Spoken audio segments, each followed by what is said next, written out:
So now starting with the counting rules here. So देखिए दो rule हैं यहाँ पे काउंट करने के. So like there are two counting rules here. Now which two? तो पहला है आपका sum rule और second one is product rule. बस जस्ट टू रूल्स. और इन्हीं दो में आपको सदैव ही इन्हीं दो में डिसाइड करना होगा कि which rule are we going to use here. हम लोग कौन सा रूल प्रयोग करेंगे, ये डिसीजन भी हम लोगों को फिर से वही बात है जिस प्रकार से हमने आपसे कहा था कि भैया अरेंजमेंट और सिलेक्शन में भी कई बार डिसाइड करना पड़ सकता है. यहाँ तो आप मान के चलें कि आपको ये डिसाइड करना पड़ेगा whether are we going to use sum rule और product rule almost every time. No one is going to tell you in the question कि नहीं using counting sum rule of the counting rule and then you can proceed है. No one is going to tell you in the question कि भैया product rule का प्रयोग करके जरा आप आंसर निकाल दें. ये तो हर क्वेश्चन में आपको स्वयं ही डिसाइड करना पड़ेगा. Now how are we going to make that judgement, वो डिसीजन होगा क्या, उसका बेसिस क्या है. तो उसका बेसिस सिंपल है बच्चों. तो उसका बेसिस ये है कि सम रूल गो विद और statement. So if the statement of the question goes towards the either or statement, तो आप पक्का है आपके लिए. तो you should know that we are going to use some rule of counting and of course then I think आप लोगों ने guess कर लिया होगा product rule goes with which statement and statement. ये हम लोगों ने कहीं और भी देखा है बच्चों, याद है. and और statement की इंपॉर्टेंस हम लोगों ने कहीं और भी डिस्कस की है. वो क्या था, यूनियन एंड इंटरसेक्शन. यूनियन के साथ और स्टेटमेंट के साथ यूनियन जाता है, एंड स्टेटमेंट के साथ इंटरसेक्शन जाता है. यहाँ पे हम आपको कह रहे हैं ईदर और स्टेटमेंट के साथ आपका सम रूल जाएगा और एंड स्टेटमेंट के साथ आपका प्रोडक्ट रूल जाएगा. Now what are these rules. तो पहली चीज तो आप ये जो सबसे इंपॉर्टेंट है यहाँ पे ये जानना कि कब सम रूल कब and rule, and the decision can be taken solely only on the basis of these two criteria. either or statement है या आपका and statement है. there is no other way of making this decision. ये आप बिल्कुल अपने ध्यान में रखिएगा, कोई और तरीका है नहीं. and there is no need of making guesses here कि आप guess करें कि अच्छा चलिए ये कर लेते शायद आंसर आ जाए. फिर आंसर नहीं आया तो आप कहेंगे अच्छा ये नहीं तो फिर दूसरा तो वही होगा. so that's not the way. आप यदि ये डिसाइड स्वयं कर पाएंगे तो आप you will be definitely very confident in this chapter. तो ये पहला स्टेप है बच्चों, ये पहला स्टेप है इस चैप्टर का, जहां पे आपको ये समझना है और डिसाइड करना है कि हर बार whether are we going to add the count और मल्टीप्लाई द काउंट. तो सम रूल का यहां से इंप्लाइड है, sum rule imply that we need to add the count here, add the cases. जो भी केसेस हमने काउंट किए हैं उन्हें यहां पे ऐड करेंगे. और प्रोडक्ट रूल यहां से इंप्लाइड है कि we need to multiply the cases, multiply the number of possible cases. तो जो भी आप काउंट कर रहे हैं उन्हें अलग अलग तरीके से उन्हें हम मल्टीप्लाई करेंगे तो प्रोडक्ट रूल, ऐड करेंगे तो सम रूल. ठीक है. तो अब फिर से देखिए, ये तो हमने आपको इसका मतलब समझा दिया, कब कौन सा यूज होना ये समझा दिया, but definitely we need to understand how to use it.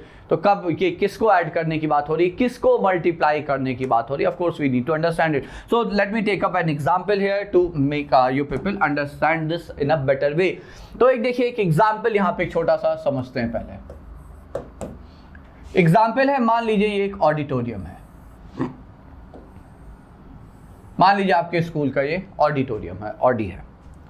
अब यहां पे I said that these are your gates in the audi. Now there is no distinction कि आप किसी गेट से सिर्फ आ सकते हैं या जा सकते हैं. So these are the gate and using any of these gate you may either enter or exit the Audi. So both the options are always open. तो जितने ये गेट हैं आप सारे गेट का प्रयोग कर सकते हैं ऑडी में अंदर आने और बाहर जाने के लिए. So how many are there? So there are 7 exits और एंट्रेंस इन द ऑडिटोरियम. ठीक है. So given a auditorium, school auditorium which has 7 entry और एग्जिट गेट्स. ठीक है. नाउ पहला केस हमने आपसे कहा कि like in how many ways a person, now whosoever the person is, can, समझिएगा, can either enter or exit the auditorium. कितने तरीके से आप हॉल में, ऑडिटोरियम में या एंटर कर सकते हैं? Either you have to enter the auditorium और you have to exit the auditorium. In how many possible ways? तो you look at the job here. तो जॉब इन द सेंस कि काम क्या है. तो यदि हम किसी से कह रहे हैं, if I am instructing a person कि भाई ठीक है, either you have to enter the auditorium और you have to exit the auditorium, तो what does that mean? That mean कि यदि वो बंदा सिर्फ अंदर चला जाए तो भी माई इंस्ट्रक्शंस आर बीइंग कंप्लीटेड, तो उसने हमारे इंस्ट्रक्शन फॉलो कर लिए, isn't that the job is done. Or if he is inside the auditorium, he may, if he exit the auditorium, the job is done. तो जो इंस्ट्रक्शन है वो ये है कि या आप, यदि आप बाहर हैं तो आप अंदर चले जाएं, और यदि आप अंदर हैं तो बाहर आ जाएं. तो either you have to enter the auditorium और exit the auditorium. Now you will say okay, number of ways in which you can enter the auditorium, the number of ways of entering the audi. तो कितने?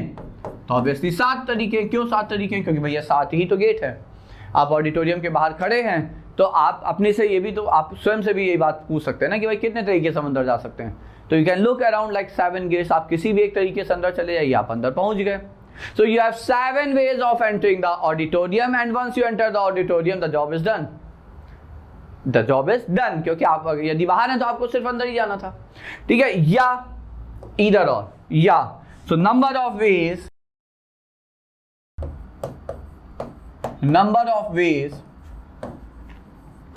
of coming out of the auditorium, exiting the auditorium.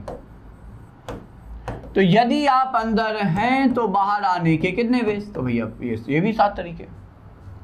अब ये बताइए कि कितने तरीके से वो इंस्ट्रक्शन को आप कंप्लीट कर सकते हैं, वो इंस्ट्रक्शन ऑर्डर को फॉलो कर सकते हैं. And the order of the instruction was either you have to enter the auditorium और you have to exit the auditorium. तो 7 तरीके अंदर जाने के और 7 ही तरीके बाहर आने के लिए. तो या आप अंदर जाएंगे. So therefore number of veg in which the job can be done, number of ways in completing the job. Now what was the job? Job was simple, either you enter the auditorium or you come out of the auditorium. तो कितने तरीके हैं? तो भैया 7 तरीके. आप एक तरीका ये हो गया. 7 वेज में आप एक तरीके से काम कर सकते हैं कि भैया बाहर है तो अंदर चले जाए, या प्लस आप यदि अंदर हैं तो बाहर आ जाएं. तो there are 14 ways of completing the job. I believe ये स्टेटमेंट आप लोग समझ गए होंगे. तो एक ऑडिटोरियम है और as an instructor, if I instruct someone कि भाई ठीक है आपका काम ये है कि यदि आप बाहर हैं तो अंदर चले आइए और यदि आप अंदर हैं तो बाहर आ जाइए. तो in how many ways he can fulfil my demand और my order? So there are 14 ways of doing it. Right. Either और स्टेटमेंट. तो आपने दोनों केस ऐड कर लिए. That make sense, isn't that?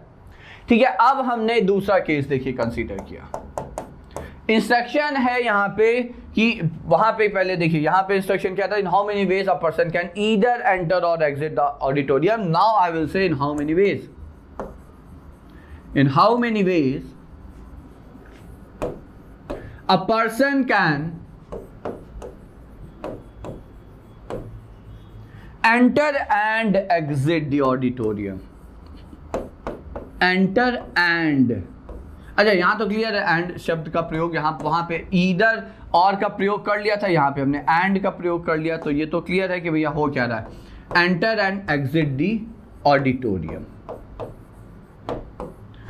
ठीक है, तो एंटर एंड एग्जिट मतलब अब देखिए क्या हुआ।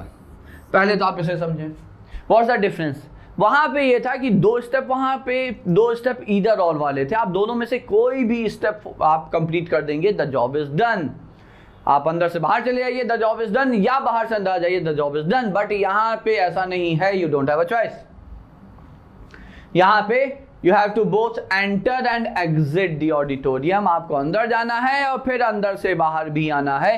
So and statement doesn't that mean कि जब तक ये दोनों ही कार्य पूरे संपूर्ण नहीं होते तब तक the job will not be considered to be completed, the job will not be considered to be done, isn't that? तो यहाँ पे वो चॉइस नहीं है कि या सिर्फ आप अंदर चले जाएं तो आराम से मस्त हो गए कि भाई ठीक है हो गया काम, या आप अंदर तो बाहर चले आए, तो नहीं, आपको दोनों स्टेप यहाँ पे कंप्लीट करने हैं। And once that is done then only the job will be considered to be completed.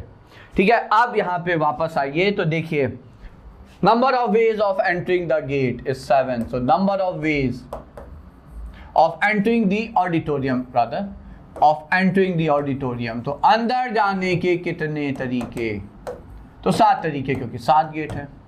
और बाहर आने के भी कितने तरीके, कमिंग आउट, ये भी 7 तरीके हैं।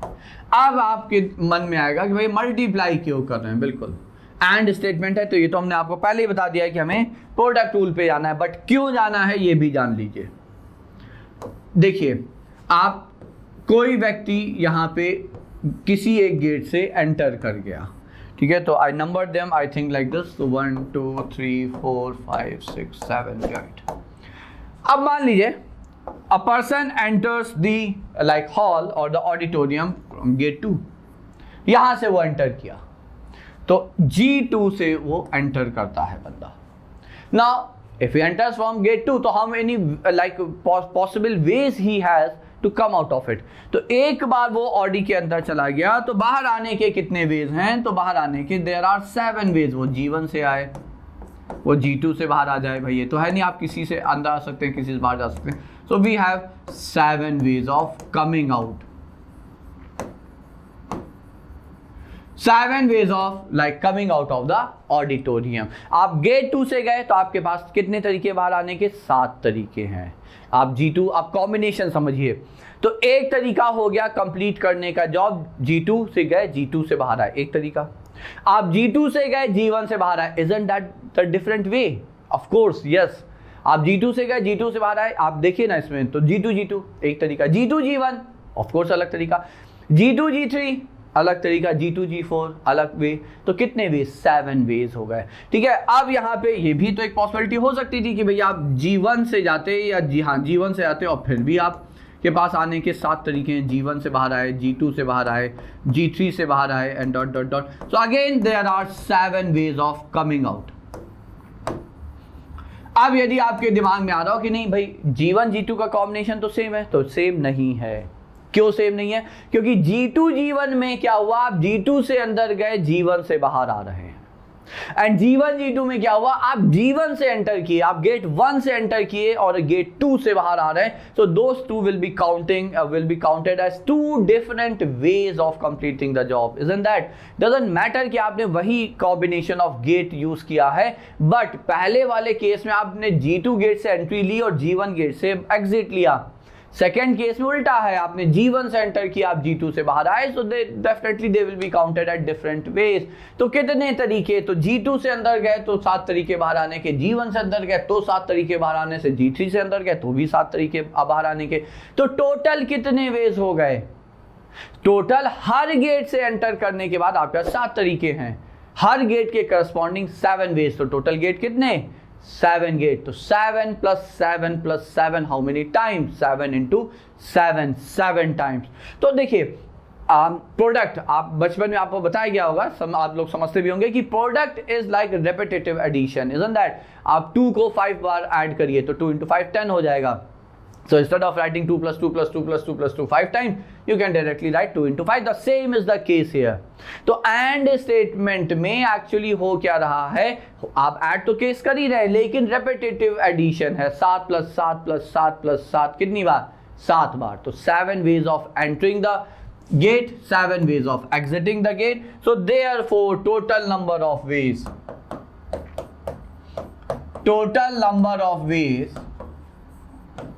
of completing the job here. The job was the 2-step job.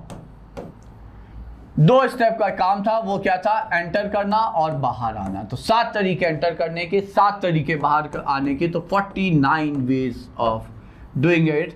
And the reason is we had an AND statement. तो AND statement led us to the product here, and the OR statement led us to sum there. Okay, तो either or statement में हमने देखा कि हमें add करने पड़े count को, और एंड स्टेटमेंट पे हमने देखा कि हमने जो काउंट्स थे, जो पॉसिबल काउंट थे. अब देखिए, यही हमारा स्टेटमेंट का से अभिप्राय था when I said adding the counts, possible count. तो यहाँ पे क्या हुआ कि भाई देखिए, 2 पार्ट थे आपके जॉब के, एंटर करना, एग्जिट करना. तो दोनों के अलग अलग काउंट केस हमने काउंट कर लिए. अब ये हम कैसे डिसाइड करेंगे कि whether are we going to get answer after adding them और multiplying them? These are the just 2 choice we have. तो जब भी आप केसेस काउंट करके रख लेंगे, उसके बाद आपको ऐड करना है या मल्टीप्लाई करना है, ये डिसीजन बहुत इंपॉर्टेंट है और ये प्राइमरी पहला स्टेप है. तो ये डिसीजन का बेसिस सिंपल है.